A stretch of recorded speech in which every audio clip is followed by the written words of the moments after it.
Influencing people is actually not as easy as it may seem, right? I'm Michael Filatov, you're watching this video. I'm doing high ticket closing here for past 1 year full time. And I've learned a lot of different things that have helped me close over $500,000 in deals. Now, there's 6 proven strategies, according to science, not me, right? This is according to Robert Cialdini. You could read his book, Influence. It's what I'm basing this video off of. That break down how you can scientifically influence people to go ahead and get your way. Now, I want to kind of preface this entire video by saying this is incredibly powerful stuff. If you're watching the entire thing and you're trying to learn, you're somebody who's ambitious, you want to get good at sales, you want to be able to network well, you want to get your own way, that's amazing, but use this at your own risk, because if you don't have good integrity, you could definitely go ahead and screw a lot of people over, right? So I kind of want to preface by saying, be careful with these methods, right? You might be thinking, is this going to be some kind of script I have to read? Right? Do you want me to start acting like somebody who I'm not? No, by no means at all. These are principles that exist in human psychology that make it very simple for you to go ahead and get your own way, and it's usually beneficial. It's not like you only get your own way and that person is screwed over. No, the way these work is actually very, very straightforward, and there's 6 of them. Right? I'll be breaking them down for you step by step, and I want to preface right now by also saying they all work together. Right? If you want to go ahead and learn one but not the other, you're not going to go as far. Right? So I highly recommend you watch the entire video if you want to use the full value of this. And if you're sitting here and you're watching this already, grab a pen and paper, go full screen. If you're watching this, you may as well put your 100% focus on it. And if you learn anything, just let me know. But let's take it away. Stop. The first principle of influence is going to be reciprocity. Reciprocity could be summed up as I get you, you get me, right? What actually is it? It's when you go ahead and you do something for somebody, right? And you automatically, this isn't something that you should expect, but it's human nature to go ahead and give something in return. I give, you give, right? I take, you take, right? Reciprocity, it's equal, it's the exchange of value, it's keeping things fair. And the reason this exists is simply because, you know, when it comes to tribal instinct and survival, in the past, when tribes would go ahead and trade with one another, right, there would be peace in communities if there was a fair exchange of goods. If there wasn't, there would be, you know, the sense that somebody was screwed over or stolen from, and this would create a lot of conflict, making it much harder for people to go ahead and survive. That's a very, very basic way of putting it, but reciprocity just allows for things to be peaceful and for you to survive, right? For your tribe to be good and for you to get what you want and for them to get what they wanted, right? Now, the way you should go ahead and apply this is you should give before you take, right? Suppose you wanted to go ahead and actually get some amazing, you know, job interview, right? I would go ahead and 110%, maybe get like some kind of gift card for the boss, right? Do a tiny bit of research and come in being very interested in them because they're about to do an interview where they're supposed to truly be interested in you, right? I can tell you right now, one of the best things I ever did when I was getting my first few jobs, I was doing a restaurant job before this, was I came in and although it wasn't direct reciprocity, I went ahead and I started to talk to the front desk lady, because it was in a restaurant, the hostess. I was talking to another waitress, right? I was asking them questions about them and how they liked it. And in turn, I asked for a little bit of advice on actually applying to the job, right? They told me something that I maybe wouldn't have known before. And it's all because I went ahead and I kind of reciprocated by being interested in them, right? Giving them the day of time or the time of day, and they went ahead and did that in return. Very small example, but reciprocity is such a major one. It's probably the biggest one, and it's the biggest reason why restaurants give free food when you walk in, right? It's reciprocity. It's psychological. You're not conscious of it, but you get something for free, right? So you want to go ahead and do that in return. That's why there's free bread on the table, or restaurants will give out free champagne, right? Candies, all this kind of things has been proven, right? When you go ahead and get a free candy at the end of a restaurant or end of a meal, your tip goes up by like 20, 30%. Don't quote me on that. Right? But it's been proven that it does. So reciprocity, that is number 1, right? Use it the way you want to. The second principle of influence is going to be commitment. This is actually a very, very important one.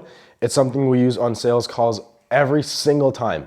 It is almost impossible actually to go ahead and close somebody for a lot of money without gaining some kind of commitment, right? I want to go ahead and explain this. This is the equivalent of sticking to your word. The same thing as trust, right? Keeping your word. Why does it work?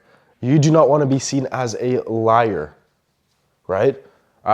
Just when it comes to, once again, evolutionary, just the history of the human race, if you were in a tribe and you were supposed to do something and you committed to it and you didn't go ahead and actually do it, that was seen as extremely untrustworthy, especially when survival was at risk, right? Picture yourself in a tribe where you got a fire that you got to keep, and if it goes out, who knows how many people could die, right? If you say you're going to keep that fire on, you've got to do that. You got to do that with your entire life, right? You got to guard and protect it with your entire life. And if you don't, I mean, you're kind of screwed, because they're going to know that you're untrustworthy and they're going to kick you out. You're going to be banished and you're going to be alone. So people naturally have this kind of willingness to be committed to what they say, right? That is why what you want to go ahead and do is you want to gain commitments early and often. What do we go ahead and do in sales calls, right? If someone is going to be making a big change in their life and committing, let's say, to some kind of coaching or to some kind of education or some kind of services, right? We've got to go ahead and gain the commitment before someone knows the price or the program that they have the time to do in the day, right? They're willing to go ahead and face discomfort to go ahead and do it, right? You've got to gain the commitment that they're ready to do it now and not tomorrow or next month. These little things add up, and you don't want to just get it once. Throughout the entire conversation, you want to be getting commitments over and over and over. And look at your relationship, right? For any of you guys who have a girlfriend, girls who have a boyfriend, right? Do you not gain each other's commitment over and over when you get each other gifts, you go out on dates, you say nice things to one another, you remind each other how you love them and how you have eyes only for that one person? You're gaining commitments over and over and over, and it adds up, and it kind of results in something big and beautiful and amazing. And for you as a salesperson or someone who's trying to get their way, that could be a closed deal. It's because you're gaining commitments throughout the entire conversation. At the very end, it's going to be much harder for that person to get out of it. And it's something where you want to go ahead and hold the person accountable. If they're trying to break that commitment, you want to remind them of what they said, right? That's going to be the second step. It's extremely practical. Once again, like I said, guys, keep watching. Use this at your own discretion and with integrity. Third principle of influence is going to be social proof, right? Others have done it. It's actually incredibly simple. It's the idea that when you go ahead and you usually purchase something, and this is usually used for social media trends, this is used for clothing and fashion, and just things that have kind of this large kind of crowd, dogma behind it, or kind of energy, and you could just say the word influence. It all comes down to social proof. So when you go ahead and see other people doing something or wearing something or making some kind of decision or taking an action, you can very easily put yourself in their shoes. There's a big reason as to why testimonials, which I'm going to skip this, but testimonials are very important when you're going ahead and selling some kind of service. They're the most important thing that you can show, right? I don't care if you're an electrician. I don't care if you're selling coaching, right? I don't care if you're doing gutter cleaning. You could be painting for people. You could be a photographer. Showing testimonials literally gives people the proof that they will not be the first person to test your services. You already know this person works. It's probably one of the most important things for acquiring new customers or new clients. Without testimonials, you simply feel like you're taking a risk with this person. And even if it's cheap or if it's free, oftentimes people would rather pay extra knowing that they're going to get what they're looking for as opposed to taking a chance for cheap. Right? So this is going to be, you can put yourself in the shoes of others. I already broke this down. Social proof, very simple. If you're running a business, get testimonials, right? Show proof that this has worked for others. If you have no testimonials, then go do some work for free. Ask your friends, ask your family, ask people around you who can be testimonials, right? Don't lie, don't make them up, don't have them read a script. Have them tell the truth about your service, and I promise you, this will take you further than sometimes just the best service, period. That's it. That's going to be number 3. Number 4 for influence principles is going to be liking. It's someone liking you. If you master this one, I'm telling you right now, when it comes to getting women, when it comes to developing personal relationships, and when it comes to kind of just getting your way overall, without seeming manipulative, but being probably the most manipulative, this is probably one of the most effective principles. This is as simple as, I like this guy. That is it. Why does it work? Trust, favor, admiration. Think about your best friend. Think about your mom. Think about the people in your life who you genuinely like. You will go out of your way and do things for them at a lower kind of trade in value, right? You will go ahead and do something 10 times over, and they might give you a little bit because you genuinely like them, right? Example for me, I've given gifts before, right? To, for example, women, or I've been on dates before where I would pay for everything and I didn't get all that much in return, right? Just because I liked them, right? Maybe they were beautiful or I like their personality or this or that. The trade is no longer equal. And I'm not saying you want an unequal trade. You want to be fair, you want to be equal. That's where reciprocity in the first rule comes in. But when someone likes you, it kind of overpowers everything else. So how does it actually work? How do you get somebody to like you consistently over and over? It's very simple. There's really three aspects to it. It's kind of like two main things. One is you want to be 100% interested in the other person. You want to mirror and you want to relate. What does that mean?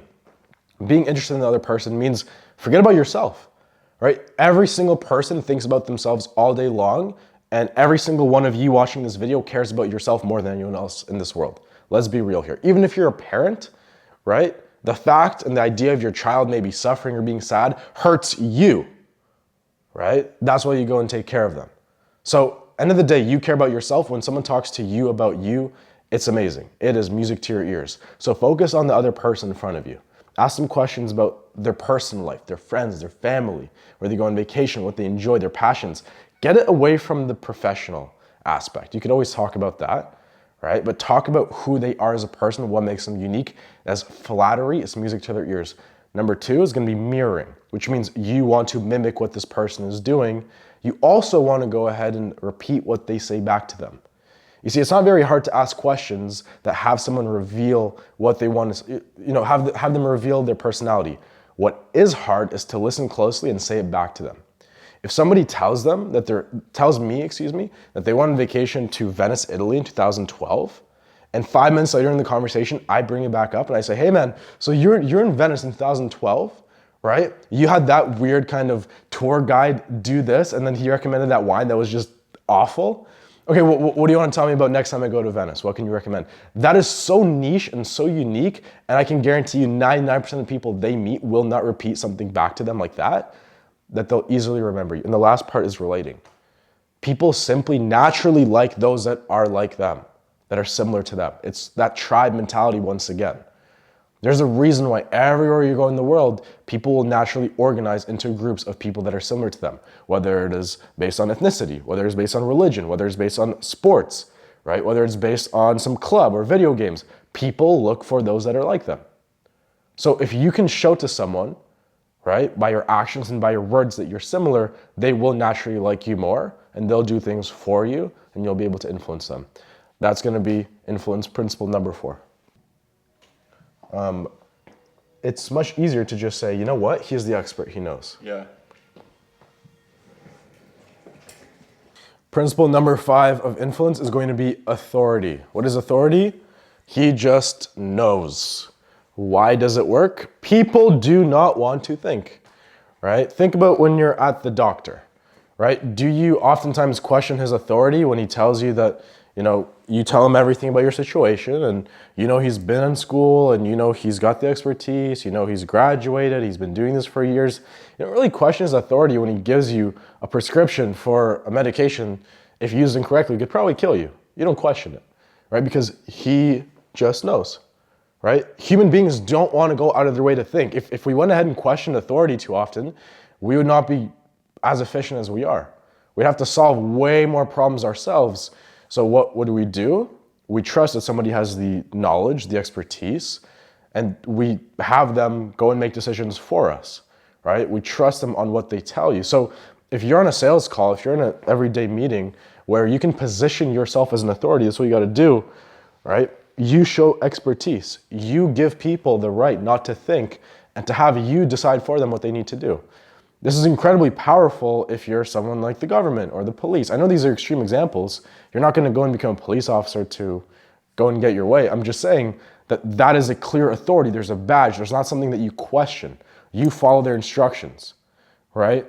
And the same could be true in business, right? Let's not lie, right? The authority in the space when it comes to, for example, creating great offers and doing sales and marketing overall, right now would be Alex Hormozi, right? Plenty of other guys, right? But Alex Hormozi right now has made a massive name for himself and he's proven it by owning acquisition.com, right? By going ahead and creating school with Sam Ovens, by doing these things that show that he knows what the fuck he's talking about. So for you, what you have to do is simply, the social proof before shows it, right? There's other ways to go ahead and prove it, but you want to position yourself as an authority so people can just listen to what you tell them. Hey, Mr. Prospect, based on your situation, hearing X, Y, and Z, you mirror back what you heard to them. I truly believe that this and this and this is the best approach, and here's why. That's an incredibly powerful position to influence people. That's step 5. The 6th and final influence principle is going to be scarcity. I'm going to miss out. That is what is in the head of your customer or the person who you're interacting with. Why does this work? It creates urgency where there usually wouldn't be much. That is the entire point of scarcity. It is that this is available right now for the next X amount of hours, and if I don't act now, it's going to be gone, right? This cannot just be about acting right now. It could be that, hey, I know there's only 1 or 2 or 3 left of these things. Think about every single time you go and buy kind of tickets for some kind of game or concert. It will quite literally almost always, same for plane tickets, show you a counter that, hey, your price is locked in for 5 or 10 or 15 minutes. And it makes you really feel like if in 5 minutes you don't do this, the price might go up. I can't lie, this has worked on me, someone who literally knows what it's doing. There's the thought that maybe it's true, right? Unfortunately, people oftentimes lie when it comes to scarcity. It's a thing that a lot of people can go ahead and pretend like there's limited quantity. But if you go ahead and lie long enough, it'll be revealed. It'll be obvious that there's not actually 10 seats for your coaching or for your mastermind or for this or for that. There's not only 10 cars. I mean, when you see 20 people driving that car, you'll know that there wasn't that limited scarcity, and it lowers your authority and the trust, which means there's a pendulum to this whole thing. You need to strike a balance. And if you want to have the utmost integrity and be as effective as you can with something like scarcity, genuinely make, right, a limited quantity clear. Make a limited quantity of things, right? That's what you want to go ahead and do. You don't want to make thousands and thousands and thousands of your product. And if you do, then scarcity is not going to be a selling point. But if you want people to act now, there should be an element of scarcity where maybe this isn't going to be around forever, or maybe there's a limited amount of this, right? This is a very, very effective strategy and a very effective principle in influence. That's going to be pretty much it, guys. It's honestly not very complicated to go ahead and influence people, right? You could do it with integrity. You could be very effective at it. And I want to remind you that practice makes perfect. These are all techniques and frankly skills that you'll develop, from reciprocity to having authority, scarcity, right? Social proof, all these different ones. I didn't name all of them there, but they're going to be something that you'll develop and work on and get better at using here and using there, using a lot more here and using a lot less there, right? Once you strike the perfect balance, you can go ahead and get exactly what you want without doing any kind of sketchy stuff. And it's only going to make your life better and the life of your customer or the person you interact with better, right? But the most important thing is you don't want to treat this as some kind of script. You don't want to treat this as some kind of, mandatory thing that you must do. It's not. Most important is just insert this where you feel it's necessary. Realize that you might be getting influenced in ways that you might not realize or you might not be conscious of right now, right? And just make a promise to yourself to do as good as you can when it comes to business and provide the best possible service or product. And all these things become a little bit less necessary, right? Guys, if you learned anything at all, simply just like and subscribe. That's it. Catch you in the next one.